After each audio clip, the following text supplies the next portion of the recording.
국토전략TV? 한국 기업들과 한국이 보유한 막대한 해외 광산과 농장을 아시나요? 급등하고 있는 실물자원 인플레이션의 대위기 속에서 한국이 버틸 수 있는 이유가 나오고 있습니다. 게다가 한국의 미래 가치를 확보할 수 있는 광산들까지 있는데요. 오늘은 이들을 함께 살펴보겠습니다. 그 중에는 놀라운 것도 있습니다. 그럼 첫 번째부터 살펴볼까요? 첫 번째, 대상홀딩스. 인도네시아 팜유농장. 인도네시아는 급격하게 올라버린 팜유 수출 규제를 진행해 세계적인 우려를 낳았습니다. 국제 식용유 값의 폭등으로 세계 식량 대란이 발생할 것이라는 우려가 덮쳤던 것입니다. 하지만 한국은 한국 기업이 보유한 거대 농장 때문에 이러한 우려를 불식시킬 수 있을 것으로 보입니다. 대상홀딩스는 인도네시아의 큰 규모의 팜나무 농장을 소유하고 있습니다. 이 농장은 약 111제곱킬로미터 11,100헥타르의 면적으로 한국의 서울 여의도 지역의 약 25배에 달하는 규모를 자랑합니다. 이 농장에서는 주로 팜유를 생산하며 인도네시아는 세계 최대의 팜유 생산국이기 때문에 이 농장은 매우 중요한 자원으로 간주됩니다. 최근 인플레이션 현상으로 인해 팜유 가격이 상승하고 있어 다들 걱정하고 있지만 이러한 대규모 농장을 소유한 대상홀딩스는 오히려 인플레이션으로 인해 큰 이익을 얻을 수 있습니다. 팜유는 식품, 화장품, 바이오 디젤 등 다양한 산업에서 사용되기 때문에 팜유 가격의 상승은 이러한 산업에 큰 영향을 미칩니다. 한국에서 얻을 수 있는 이익은 다음과 같습니다. 팜유 수입의 안정화. 한국은 팜유를 대량으로 수입하는 국가입니다. 대상홀딩스의 인도네시아 농장을 통해 국내 팜유 공급이 안정화되어 국내 소비자에게 긍정적인 영향을 줄 수 있습니다. 화장품 및 식품 산업의 경쟁력 강화. 팜유는 화장품 및 식품 산업의 주요 원료로 사용되기 때문에 안정적인 팜유 공급은 이러한 산업의 경쟁력을 강화할 수 있습니다. 바이오 디젤 산업의 성장. 팜유는 친환경 에너지 원료로서 바이오 디젤 생산에 활용됩니다. 대상홀딩스의 인도네시아 농장을 통해 한국의 바이오 디젤 산업의 성장과 친환경 에너지 개발에 기여할 수 있습니다. 두 번째, 포스코 인터내셔널. 옴브레 무에르토 여모. 아르헨티나에 가장 쓸모없이 버려져 있던 한 호수가 있습니다. 옴브레 무에르토라 불리는 쓸모없이 버려져 있던 이 호수는 이름부터 죽은 남자라는 다소 저주가 섞인 이름이라고 하는데 이 버려져 있던 안데스 산맥에 위치한 호수를 한국 기업 포스코 인터내셔널이 보유하게 되었습니다. 포스코 인터내셔널은 아르헨티나의 옴브레 무에르토 여모를 소유하고 있습니다. 옴브레 무에르토는 세계적으로 가장 큰 천연 리튬 여모 중 하나로 높은 경제 가치를 지닌 천연 자원입니다. 초기에는 이 프로젝트가 높은 초기 투자 비용과 불확실한 수익으로 인해 비판을 받았습니다. 그러나 시간이 지나면서 전기차와 에너지 저장 시스템의 발전으로 리튬 수요가 급격하게 증가하게 되자 상황은 급반전되기 시작했습니다. 이러한 변화로 인해 옴브레 무에르토 여모는 이제 황금알을 낳는 거위로 불리게 되었습니다. 리튬은 전기차 배터리, 스마트폰, 노트북 등 다양한 고부가가치 제품에 사용되기 때문에 세계 리튬 시장의 성장은 포스코 인터내셔널의 옴브레 무에르토 여모 프로젝트에 큰 이익을 가져다주고 있습니다. 포스코 인터내셔널은 이 프로젝트를 통해 아르헨티나와의 경제 협력을 강화하고 있으며 한국의 전기차 및 배터리 산업 발전에 중요한 역할을 하는 리튬 공급을 확보할 수 있습니다. 이로 인해 한국의 전기차 및 배터리 산업 경쟁력이 강화되어 국내 경제에 큰 도움이 될 것으로 기대됩니다. 이렇게 옴브레 무에르토 여모 프로젝트는 초기에는 많은 비판을 받았지만 지금은 세계 리튬 시장의 성장과 함께 국내 경제에 긍정적인 영향을 미치는 중요한 프로젝트로 평가받고 있습니다. 리튬은 전기차, 스마트폰, 노트북 등 다양한 고부가가치 제품의 배터리 원료로 사용되며 이러한 제품들은 현재 제4차 산업혁명을 준비하는 세계 경제에 큰 영향을 미치고 있습니다. 석유와 같은 화석연료가 지구 온난화와 공해 문제를 야기하는 반면 리튬 배터리는 친환경 에너지 저장 시스템으로 각광받고 있습니다. 따라서 리튬은 세계 경제를 주도하는 핵심 광물로 부상하고 있습니다. 한국은 전 세계 배터리 산업에서 선두를 차지하며 이 분야에서 높은 시장 점유율을 기록하고 있습니다. 한국의 배터리 제조사들은 LG, 삼성, SK 등 글로벌 기업들로 세계 전기차 및 배터리 시장에서 큰 영향력을 발휘하고 있습니다.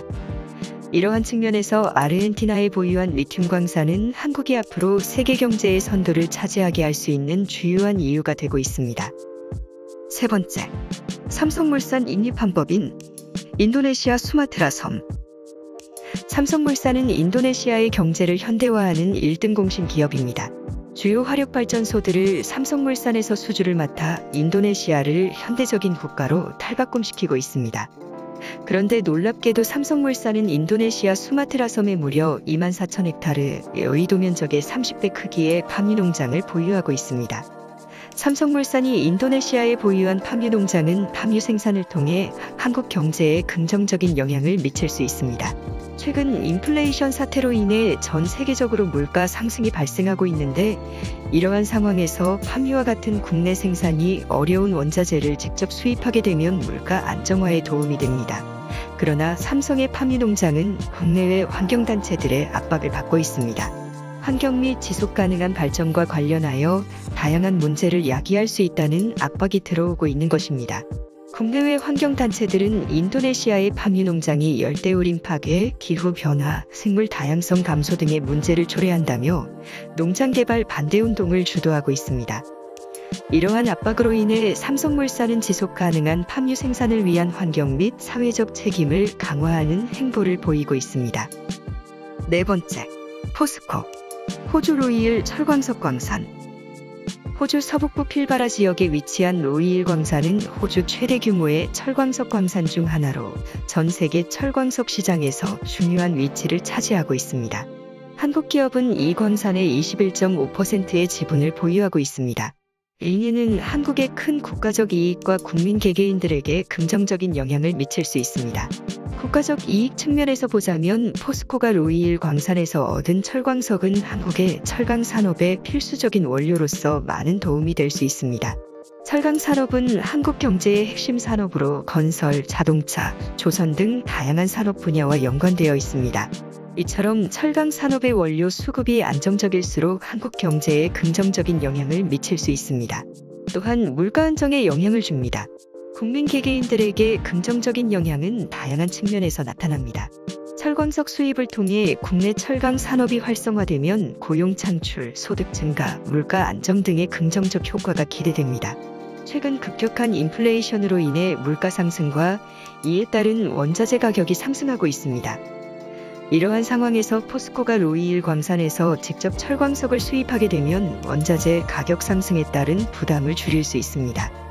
이는 한국 경제의 물가 안정화에 기여하며 국민들의 생활에도 긍정적인 영향을 미칠 것으로 예상됩니다. 결론적으로 포스코가 호주 로이일 광산에서 철광석을 얻음으로써 한국 경제에 국가적 이익을 가져오고 국민 개개인들에게 긍정적인 영향을 미칠 수 있습니다. 또한 이러한 원자재 수급이 안정적일수록 인플레이션에 따른 물가 상승에 대응할 수 있어 이를 바탕으로 한국은 국제적인 경제 중심 국가로 떠오를 수 있습니다. 다섯 번째, 북한의 히토류 광산. 북한은 현황상 한국이 실효 지배를 하고 있지 못하지만 헌법상 우리 국토에 해당됩니다. 그런데 아무짝에도 쓸모없는 북한 땅에 막대한 히토류가 매장돼 있는 부분에 대해서 많은 사람들은 그 가치를 알지 못합니다. 제4차 산업혁명 시대가 도래하면서 한국은 반도체와 배터리 기술의 강대국으로 세계를 주름잡는 나라가 될 수 있습니다. 특히 히토류는 이러한 산업의 핵심 광물로서 중요한 역할을 하게 됩니다. 북한에는 순도가 높고 가치 있는 히토류 광물이 많이 매장되어 있다고 알려져 있습니다. 만약 통일이 이루어진다면 이러한 히토류 자원을 활용해 한국은 새로운 전기, 배터리, 반도체 시대를 주도할 수 있는 강력한 비전을 구축할 수 있습니다. 북한의 히토류 광물은 전기 자동차, 스마트폰, 드론 등 고기술 제품의 필수적인 희소한 원자재입니다. 통일 후 한국은 북한의 히토류 광물을 활용해 전 세계 시장에서 경쟁력을 갖춘 제품을 개발하고 생산할 수 있게 됩니다. 이를 통해 한국의 고부가가치 산업 발전이 가속화되며 국내 기업들의 성장과 고용 창출이 확대될 것으로 예상됩니다. 또한 북한의 히토류 자원을 활용하면 한국은 석유와 같은 화석연료에 의존하는 시대에서 벗어나 친환경 에너지 및 전기 자동차 시장을 선도할 수 있게 됩니다. 이렇게 되면 한국의 에너지 수급 안정화와 온실가스 감축에 기여하며 지속 가능한 성장을 이룰 수 있습니다. 한편 북한의 히토류 광물 개발은 국제 정치 및 경제적 영향도 무시할 수 없습니다. 통일 이후 한국이 히토류 시장에서 중요한 역할을 하게 되면 기존의 히토류 시장 패권을 주도하던 중국과의 경쟁이 심화될 수 있습니다. 이를 극복하기 위해 한국은 국제 협력을 강화하고 기술 개발 및 자원 개발에 대한 지속적인 투자를 확대해야 할 것입니다. 결론적으로 통일 후 한국은 북한의 히토류 광물을 활용하여 전기, 배터리, 반도체 등의 산업에서 글로벌 경쟁력을 갖추게 됩니다. 이를 통해 한국은 제4차 산업혁명 시대를 선도하는 국가로 부상할 수 있습니다. 그러나 이를 이루기 위해서는 다음과 같은 전략적 접근이 필요합니다. 기술 혁신 및 연구개발, R&D 강화. 통일 후 한국은 히토류 기반의 고부가 가치 제품 개발을 위해 지속적인 기술 혁신과 연구 개발에 투자해야 합니다. 이를 통해 한국은 기존 시장에 존재하는 경쟁자들에 대응할 수 있고 새로운 시장 기회를 창출할 수 있습니다. 지속 가능한 자원 개발. 북한의 히토류 광물 개발은 환경 파괴와 같은 부작용이 존재할 수 있습니다. 따라서 한국은 지속 가능한 자원 개발 전략을 구축해야 하며 국제 기준 및 법규를 준수하는 것이 중요합니다. 국제 협력 및 외교 노력 강화. 한국은 북한의 히토류 자원 개발을 통해 국제 시장에서 성공하기 위해서는 국제 협력 및 외교 노력을 강화해야 합니다. 이를 통해 한국은 자원 개발, 기술 이전, 시장 확대 등 다양한 혜택을 얻을 수 있습니다. 국내 산업 생태계 조성. 한국은 히토류를 활용한 산업 생태계를 구축해야 합니다. 이를 위해 국내 기업들의 상호 협력 및 지원을 촉진하고 국가 차원에서 산학연 협력을 강화해야 합니다.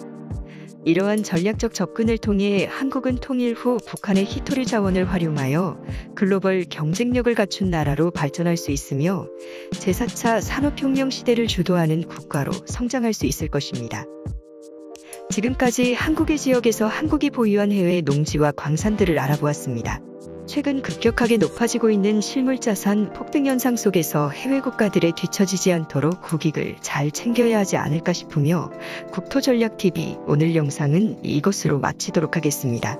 시청해주셔서 감사합니다. 단돈 990원, 990원으로 국토전략 텔레비전 멤버십 회원에 가입하세요. 지금 많은 분들이 국토전략TV 클럽 회원이 되어주시어 비공개된 많은 비디오들을 자유롭게 시청하고 계십니다.